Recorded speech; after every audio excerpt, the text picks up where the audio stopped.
पौलुस ने विश्वास किया कि परमेश्वर चाहता है कि अन्य जातियों को यीशु के बारे में बताए। इसलिए उसने सीरिया, तुर्की और ग्रीस में 3 यात्राएं की।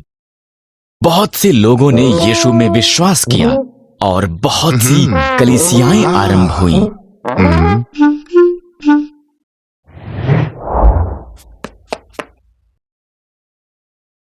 कई सालों के बाद पौलुस यरूशलेम को वापस आया। कुछ लोग उसकी शिक्षा के कारण नाराज थे और उस पर हमला किया। उसे अनुचित ढंग से गिरफ्तार किया गया क्योंकि पौलुस एक रोमी नागरिक था। उसने रोम में उसका मुकदमा ले जाने के लिए कहा। पौलुस को रोम के लिए एक नाव पर भेजा गया। यात्रा धीमी थी। आओ हम क्रेते में इंतजार करें जब तक तूफान समाप्त नहीं हो जाता, पौलुस ने सुझाव दिया। कप्तान ने अनसुनी करके यात्रा आगे बढ़ाई। वहां एक बड़ा तूफान आया।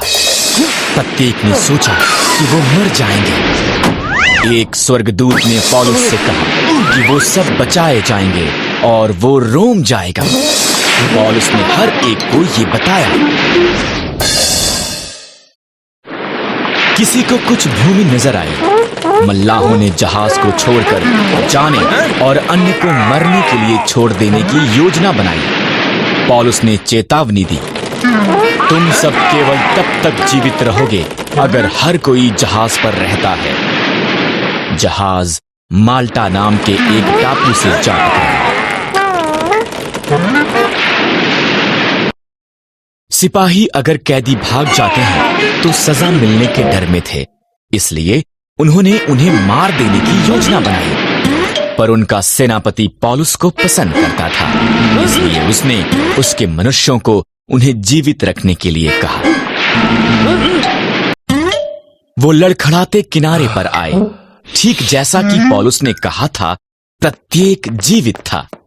माल्टा के हाकिम ने उन्हें साथ रहने की अनुमति दी। उसका पिता बीमार था।